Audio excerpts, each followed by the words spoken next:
Esta es la sesión 6 de Física Moderna. Vamos a estudiar los conceptos de fisión nuclear y fusión nuclear. En los dos procesos se libera una cierta cantidad de energía. Eso es porque, si recordáis de la sesión anterior, si nosotros hacemos la gráfica de energía de enlace por nucleón en función del número atómico, tenemos aquí todos los átomos de la tabla periódica y podemos observar que el átomo de hierro 56 es el átomo más estable. Eso implica que procesos en los cuales se unan átomos ligeros para formar átomos más pesados o procesos en los cuales átomos pesados se fragmenten para formar átomos más ligeros, ambos me llevan hacia ese átomo de hierro 56 y ambos suponen una cierta liberación de energía porque vamos hacia núcleos más estables. Vale, bueno, pues el primero de los procesos que vamos a estudiar es el proceso de fisión. En él tenemos, como decíamos, núcleos grandes que se rompen para formar núcleos más pequeños y con eso se libera una cierta cantidad de energía. El ejemplo que tenéis aquí descrito es la reacción que sucede en muchas centrales nucleares. Tenemos un átomo inestable de uranio 235 que ya tiene una cierta tendencia natural a desintegrarse, pero lo que hacemos es que iniciamos la reacción con un neutrón rápido que impacta sobre ese núcleo de uranio. Claro, al impactar el neutrón rápido, por un brevísimo instante de tiempo se forma un núcleo de uranio 236 que es sumamente inestable y rápidamente se fragmenta en bario y en kriptón. Daros cuenta de que también, como resultado final de esta reacción, se liberan 3 neutrones rápidos y se liberan también 200 megaelectronvolts de energía. Esos 3 neutrones rápidos son importantes porque en la reacción en cadena lo que sucede es que, si os dais cuenta, este producto final de la reacción, los neutrones rápidos, son también los que iniciaron la reacción de rotura de este átomo de uranio. Por tanto, cualquiera de estos 3 neutrones rápidos puede provocar la rotura de otro nuevo átomo de uranio 235. Esa reacción en cadena es lo que sucede tanto en una bomba atómica como en una central nuclear. La diferencia es que en una central nuclear la reacción se mantiene en unas condiciones estables. Se procura que aproximadamente por cada reacción que se produce, solamente uno de los neutrones rápidos sea capaz de iniciar una nueva reacción, de tal forma que la cantidad total de reacciones que se están produciendo se mantiene estable en el tiempo. Nada más con que 2 de los neutrones provocaran una rotura de átomos de uranio, tendríamos lo que sucede en una bomba atómica. Estas reacciones son muy rápidas. La energía liberada aumentaría de forma explosiva, de forma exponencial, y tendríamos pues una explosión. En los procesos de fusión nuclear, sin embargo, lo que sucede es que núcleos pequeños se unen para formar núcleos más grandes. Eso también nos lleva hacia la mayor estabilidad y, por tanto, provoca la liberación de la energía. El ejemplo que tenéis aquí descrito es la reacción que pasa en las estrellas, ¿vale? Tenemos 4 protones que se unen para formar un átomo de helio. Alguno de vosotros podría pensar que el átomo de helio son 2 protones y 2 neutrones, pero si os fijáis bien en la reacción, veis que aquí estos 2 positrones y estos 2 neutrinos que se están liberando me hablan de que 2 de los protones se han transformado en 2 neutrones mediante una reacción beta positiva. Bien, en estas reacciones se libera una cantidad de energía que es bastante menor que la liberada en las reacciones de fisión, si tenemos en cuenta, pues eso, reacción a reacción, ¿vale? Pero, sin embargo, si en lugar de pensar en el número de reacciones pensamos en la masa, la cantidad de energía liberada por gramo de masa fusionado es muy superior a la cantidad de energía liberada por gramo de masa fisionada. Bien, ¿dónde se produce de forma natural esta reacción? En las estrellas, pero no en cualquier parte, en el núcleo estelar. Solamente en el núcleo se producen las condiciones extremas de presión y temperatura que llevan la materia a un estado de plasma en el cual los átomos están separados en electrones por un lado y núcleos por otro. Entonces, es en esas circunstancias donde se producen las reacciones de fusión. Bien, ¿por qué pone aquí abajo que es la fuente de energía del futuro? Pues porque todavía no hemos conseguido ser capaces de controlar la fusión nuclear, ¿vale? El reactor de fusión es algo que todavía no hemos conseguido. El problema, como podéis imaginar, es que el estado de plasma está en unas condiciones tan extremas de presión y temperatura que no hay recipiente, no hay material que sea capaz de contener la materia en ese estado. Bien, aquí tenemos el ejercicio 22. El ejercicio 22 lo vamos a hacer de boquilla, ¿vale? Vamos a mirar lo que nos dice. Dice, el Sol tiene una masa de 1,99 por 10 a la 30. Todos los exponenciales en este ejercicio están muy mal puestos, ¿vale? Esto es 10 a la 30. 1,99 por 10 a la 30 kilogramos y emite energía a razón de 13,84 por 10 a la 26 vatios, ¿vale? La primera pregunta que me hacen es, ¿cuál es la cantidad de energía que emite el Sol en 1000 años. Vale, pues es muy fácil. Como me han dado el dato de la potencia, esto es la potencia, vosotros sabéis que la potencia es la energía partida entre el tiempo, entonces me dan la potencia, me pide la energía y me dan el tiempo. Por tanto, deduzco cuánto vale esta energía liberada, ¿vale? El apartado B dice, si esta energía se volviese a convertir en masa, ¿cuál sería la masa que se está desintegrando?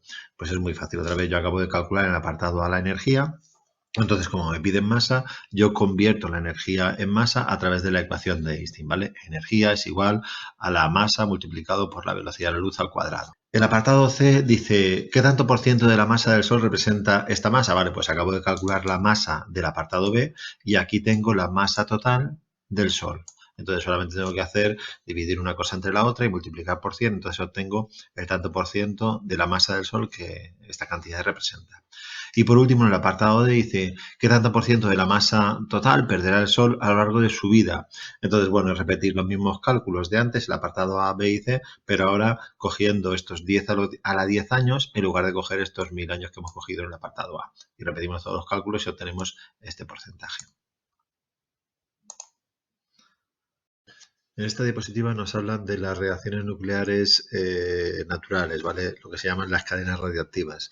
Vosotros sabéis que cuando un núcleo es inestable, es radiactivo, tiene una serie de actividad que puede ser actividad alfa, beta positiva, beta negativa, y eso acaba dando lugar a otro núcleo. Generalmente ese núcleo es un núcleo estable, con lo cual la reacción termina, pero muchas veces el núcleo que se genera sigue siendo radiactivo, todavía no es un núcleo estable y sigue pues emitiendo partículas alfa, beta positiva, beta negativa. Eso hace que tengamos lo que se llaman las familias o las series radiactivas. En este enlace que tenéis aquí al final de la página podéis llegar a un applet donde se exploran las 4 grandes familias radiactivas. En la página siguiente tenemos una información puramente teórica, ¿vale? Las aplicaciones, ¿vale? de la radiactividad en el campo de la medicina, de gammagrafías o tomografía por emisión de positrones. También tenemos investigación y también tenemos otra gran aplicación que es la obtención de energía. Os hablaba antes del proyecto Inter. En el proyecto Inter la reacción que se propone es la unión de un átomo de deuterio con un átomo de tritio para generar un átomo de helio y un neutrón, ¿vale? Ya os expliqué que la gran dificultad era el estado de plasma, que era muy difícil de controlar, y por eso se trabajaba en un anillo metálico circular en el cual tuviéramos el estado de plasma dando vueltas y comprimido mediante campos magnéticos. Vale. Por otro lado, tenemos que el aprovechamiento energético de la energía nuclear genera grandes problemas que están sobre todo asociados a la gestión de los residuos. Los residuos, muchos de ellos están activos durante millones de años y no hemos encontrado una solución satisfactoria para esos residuos que las centrales nucleares han ido generando desde su inicio, ¿vale? Lo que estamos haciendo actualmente, como veis en esta foto, es coger el material radiactivo servido y colocarlo en silos bajo la tierra. Buscamos una zona donde la actividad sísmica sea lo más pequeña posible y reservamos el problema para generaciones futuras, pero este problema no está resuelto, es decir, seguimos teniendo sustancias que durante miles de años serán activas desde el punto de vista radiológico, ¿vale?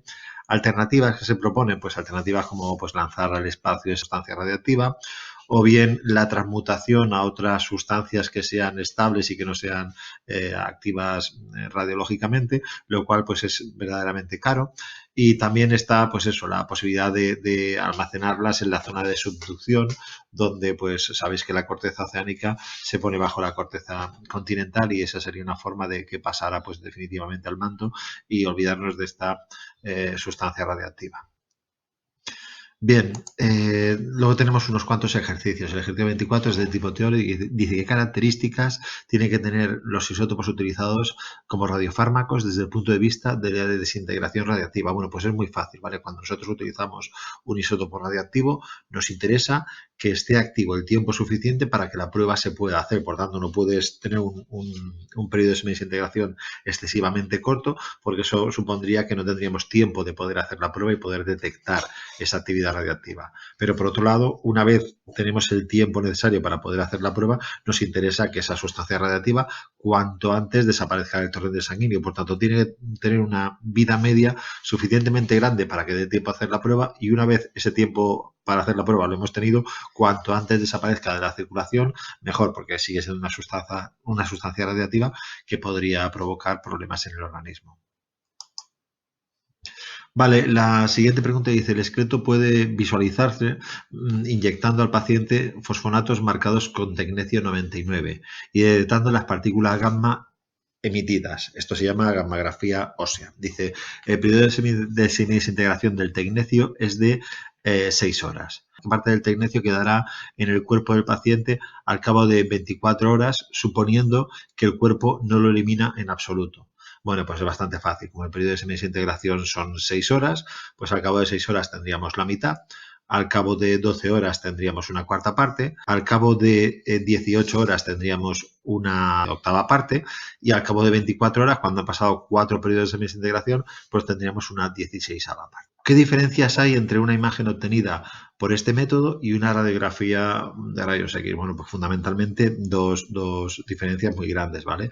Por un lado, en una gammagrafía es la sustancia la que emite la radiación. Por tanto, lo que capta el aparato es la radiación emitida por el órgano que está incorporando esta sustancia marcada.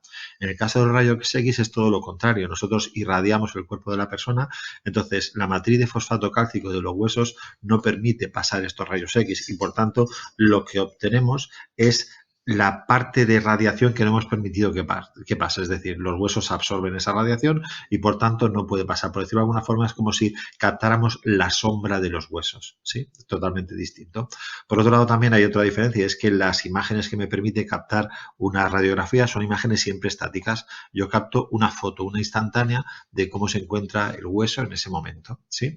Sin embargo, una gammagrafía lo que permite es captar una imagen fisiológica, por ejemplo, de incorporación de una cierta sustancia por parte de un órgano. Son imágenes dinámicas. Yo puedo ver cómo esa sustancia radiactiva se va incorporando dentro de los diferentes órganos. Por decirlo así, una cosa sería como una fotografía y la otra cosa es parecida a un vídeo. Bien, este es el problema 26. Nos dice que se sospecha que una paciente padece la anemia hemolítica. Se somete a la paciente a una prueba diagnóstica marcándola con cromo 51, marcando sus glóbulos rojos. Dice, y posteriormente estos glóbulos rojos marcados se vuelven a inyectar en el torrente sanguíneo. Después se les trae una muestra de sangre cada semana y se analiza la actividad radiactiva. Los resultados se muestran en la figura que tenemos en la diapositiva siguiente. Dice que en una persona sana la mitad de los glóbulos rojos desaparecen de la circulación al cabo de 25 o 30 días, ¿vale? Mientras que una persona que está enferma, pues los glóbulos desaparecen mucho más rápido. Nos preguntan, atendiendo a la gráfica, qué diagnóstico haríamos del paciente. Les falta decir aquí una cosa muy importante, que es que el periodo de semidesintegración del cromo 51 es de 28 días, ¿de acuerdo? Entonces, ahora sí, con esos dos datos podemos mirar la tabla. Si vemos la tabla, nos muestra que al cabo de 28 días, la actividad de la sangre de esta paciente ha decaído a una cuarta parte, ¿vale? Tenemos el 25% de lo que teníamos inicialmente. Claro, un análisis rápido podríamos decir, bueno, pues esta paciente tiene anemia hemolítica porque se supone que en esas 4 semanas habrían desaparecido como la mitad de los glóbulos rojos de su sangre, y aquí al parecer ha desaparecido pues un 75%, ¿vale? En realidad, tener en cuenta que lo que han pasado es que se han juntado dos factores. Por un lado, cada 25 o 30 días nos han dicho que desaparecen la mitad de los glóbulos rojos de la sangre en un paciente sano normal. Y por otro lado, tener en cuenta, no podemos dejar de ver que el isótopo radiactivo que hemos inyectado tiene un periodo de semidesintegración de 28 días. Por tanto, ¿qué es lo que ha pasado? Lo que ha pasado es que han desaparecido de forma normal el 50% de los glóbulos rojos de la sangre porque el organismo los ha reciclado. Y por otro lado, también ha pasado que esos glóbulos rojos marcados que nosotros inyectamos inicialmente, que verdaderamente el 50% han desaparecido, el otro 50% que estamos detectando 28 días después ya no tiene la actividad que teníamos inicialmente, sino que tiene el 50% de la actividad. Es decir, han pasado dos cosas. La mitad de los glóbulos rojos han desaparecido del torrente sanguíneo como se esperaba, pero también la mitad de la actividad radiactiva de los glóbulos marcados ha decaído, ¿vale? Por tanto, resulta que si vemos este 25%, me hablan de que la paciente verdaderamente está sana. Bien, y con eso prácticamente habremos acabado. La diapositiva siguiente nos habla de una actividad que es una actividad voluntaria, que tenéis aquí, sobre Marie Curie, y luego tenéis la diapositiva donde aparecen los deberes. Los deberes los tenéis todos puestos aparte con la resolución.